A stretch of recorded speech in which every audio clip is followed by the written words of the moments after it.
Hey, what's up, people? It is a rainy, miserable day here in Milton, Florida.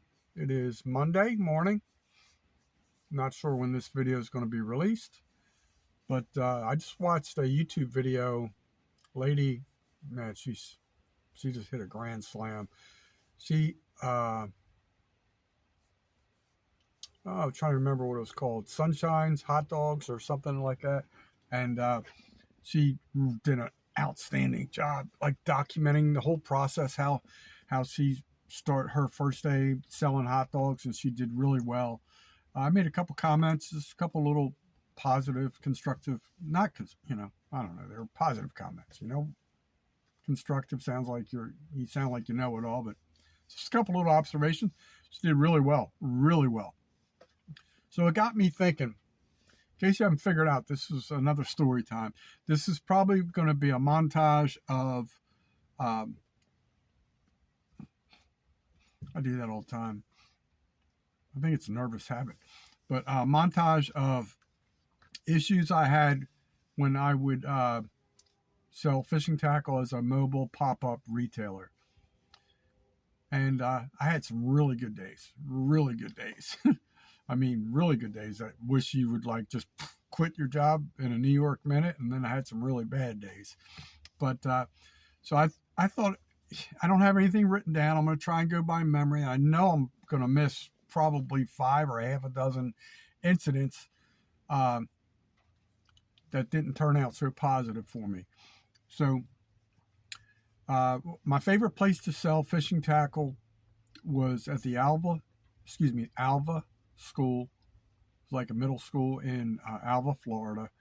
Really good intersection, had a lot of traffic, and real country, and people just loved me out there because they just didn't have anything like that out there, and it just worked out really well. Most days were really good. I remember going out there there's a lot of preparation. I mean, it was literally like an hour and a half setup, about an hour breakdown, and then I had some days I made like $11. It was crazy. Maybe not specifically at that location. Usually I did pretty well there, and some days I made $1,000. And the good thing about that was most of the time, I wouldn't say all the time, mostly everything I had was paid off. It was, so any sales I made was profit, like could go to me. Obviously got to reinvest it, but some people are probably saying, "Oh, that's not profit." You still, I get what you're saying, but I'm just saying. So when you make $1,000 in a day, and you're sky high. I mean, you put 8 hours worth of work and you make $1,000, man. It's like I wasn't even making that in a week at my job, So I kind of like doing that, and plus just the interaction with people and seeing kids come up, and then I would do the old, they come up with their parents, and, depending on, the vibe I got from the people and stuff like that, I would give away hat hooks, and sometimes I would sell them. Most of the time they were giveaways, if the father dropped $100 and the kid was there with a hat and I just gave it to, it was just good PR. Community loved me. Ultimately, after about 2.5 years, I got kicked out by the Lee County Sheriff's Office. 2 deputies pulled up. Obviously, one was in training because they don't ride double. And I know who did it. I can't prove it, but I know who did it, and I'm going to tell you why, because they did it to me one other time. So I'm in the middle of a really nice sale. I'm having a really good day. I forget how much I had made. I'm going to guesstimate $500-600 already. Really good time. It was probably, I don't remember the exact time, 2-ish maybe. And a lot of times later in the day, it got really good. But they pretty much told me I had to leave. Somebody made a complaint. I'm on private property, blah, blah, blah. Everybody knew. I mean, all the police passed me. So somebody made a complaint. I was advised, and that I could actually be, I could be I kid you not, dead serious, that I could be some type of terrorist. I could be planting a bomb. I'm like, really? I've had 2.5 years to do that. If that's your mentality, and so I just asked them politely, can I finish out my day? And they're like, no, you got to pack up now. I'm like, all right, no problem.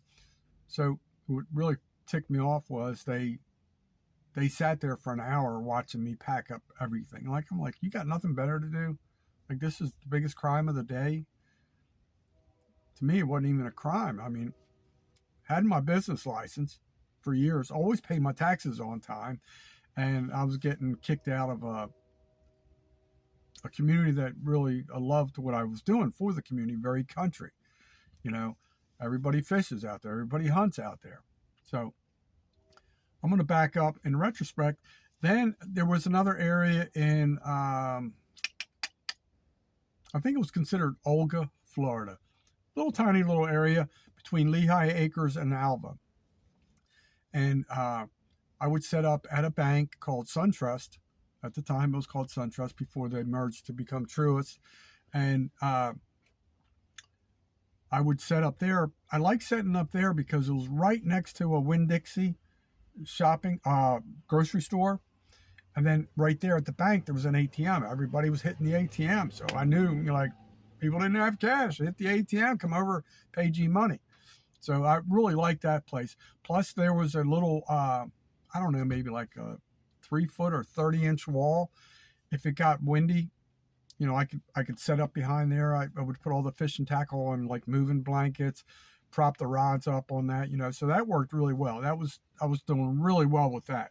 So one day I'm dealing with a customer. I had pretty good days there. I wouldn't say stellar days. I honestly expected it to be better, but there was a little tiny bait shop down the road called Kathy's Bait and Tackle, which is no longer in business because of Kathy. But so I'm sitting there one day, and I'm in another transaction, and behind me where I see the ATM, I see this lady staring real hard, and it was that lady Kathy, who was either making a deposit, probably most likely making a deposit for her business, whatever, and so she complained to the SunTrust, because I was probably maybe a mile from their business, mile and a half, whatever. And if you're a brick and mortar retail with a bait shop and you're selling live bait and I'm just selling tackle, and you're threatened by a mobile pop-up retailer, you already got problems in your business. And it proved to be true later. So she complains, and pretty much the next weekend I go out there, and then one day I see this guy pull up, and he's looking, and he goes, looks like you're doing okay here, blah, blah, blah. And he hands me a business card. He's the manager of the bank. I got to go, blah, blah, blah. And, once again, I asked him if I could finish out the day. He said no, blah, blah, blah. So I knew it was the lady, Kathy. So she got me kicked out of the Alva school, got me kicked out of there. Eventually, she went out of business because she had poor communication skills. And her husband was a really good guy, big, heavyset guy, really personal guy. Why those two were a couple is beyond me. So, and there were so many instances. One time I was set up in my neighborhood. I would sell there a lot, and I actually did very good in my community, San Carlos Park. And one day, same thing. One day, this was actually pretty funny. A police officer shows up, and I'm thinking, oh, crap, I'm in trouble for something now, again. And he's looking, he goes, yeah, I love the fish, or just check and see what you have out, And I don't know, a couple weeks later, all of a sudden, somebody made a complaint, and some Karen, and then the guy, deputy, says, he was pretty cool, once I got talked to him, but basically, nobody really uses the sidewalks there. I'm not going to lie to you. In that neighborhood, most people just walk in the middle of the street like derelicts. But because I had moving blankets set up at the end of the sidewalk, I couldn't obstruct the sidewalk, blah, blah, blah. Eventually that problem went away. Then there was a little community center in that community called San Carlos Park, had a little pavilion. I set up there. This is really funny. I would set up there and do really well. I like the pavilion because of the sun and the shade, and if it rained, because when it starts raining randomly, it can really damage your product. So eventually the maintenance worker there kicked me out, and then I pretty much,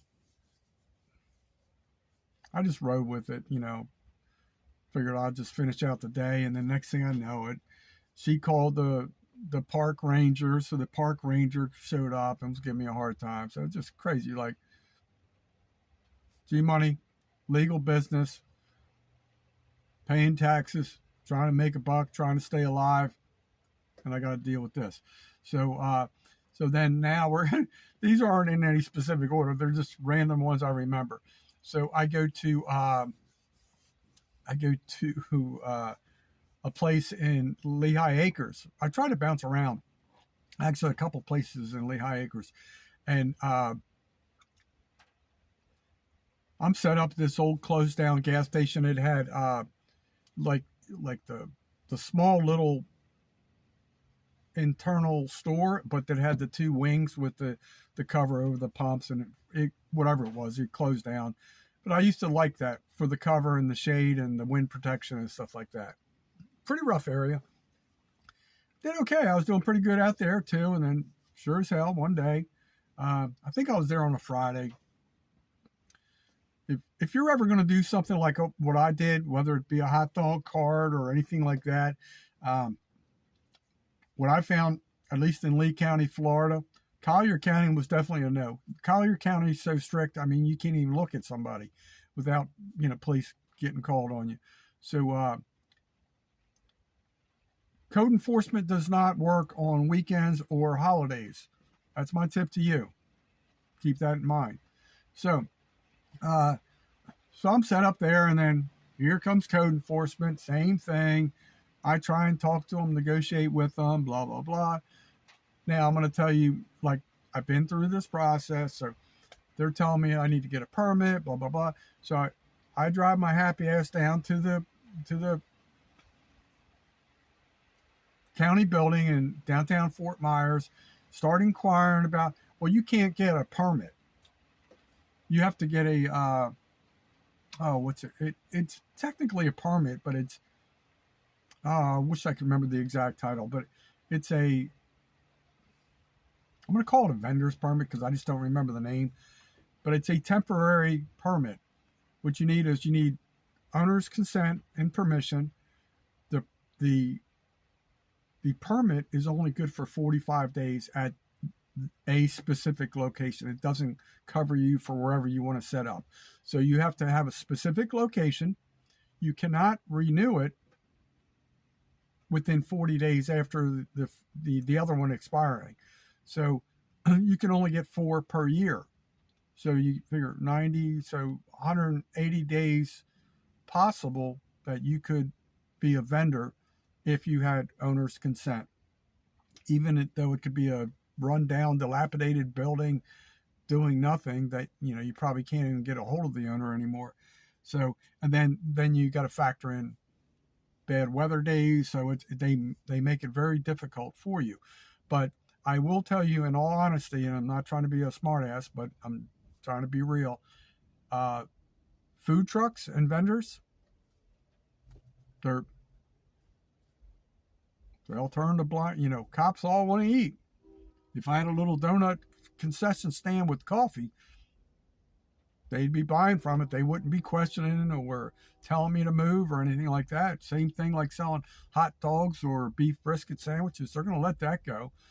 But, because, not getting the cops fat, So, then there was another time I was actually back in Olga on the other side of the intersection at the SunTrust. And it was an old closed down bank. I think it was Wells Fargo. Pretty good location. So I have it set up.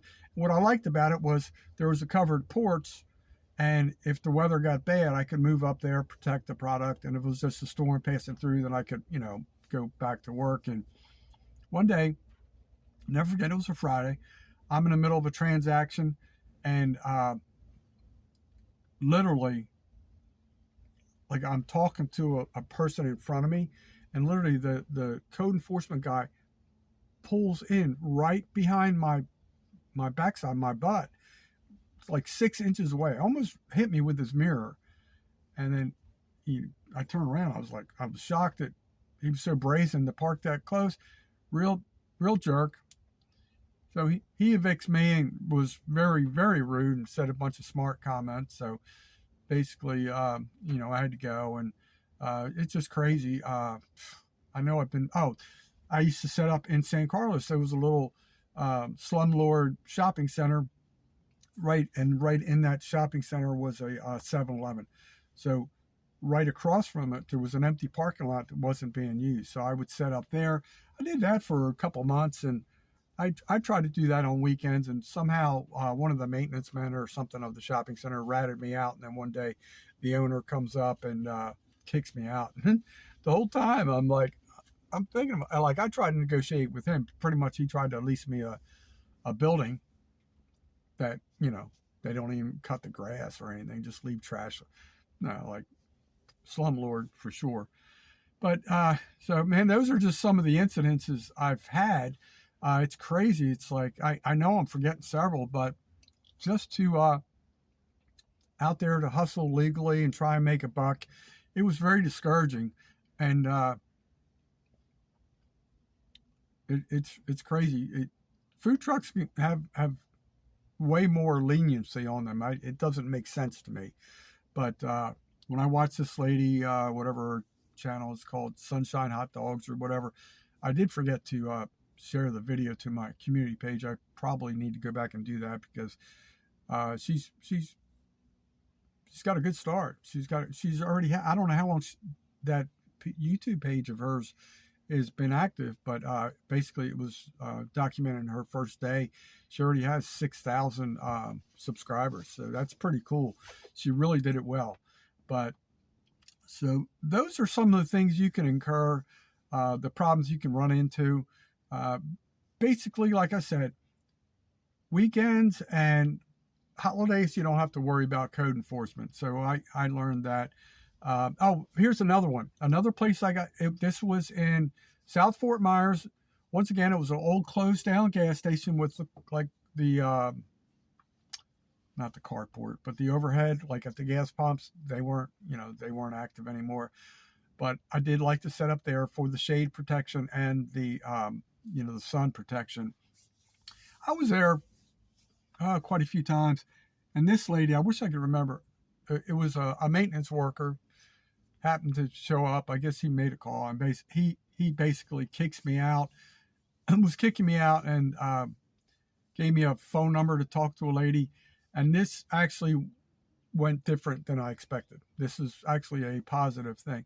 So I kind of I was real honest. The lady was obviously sounded like she was from the Middle East, and trying to remember what her name was. She was going by Rosie or Ruthie or something. I think it was Rosie. Got talking to her. I just pretty much told her why I was out there. I was hustling, explaining that my mom's in poor health, and I'm just out here just trying to make a buck. Can we work something out?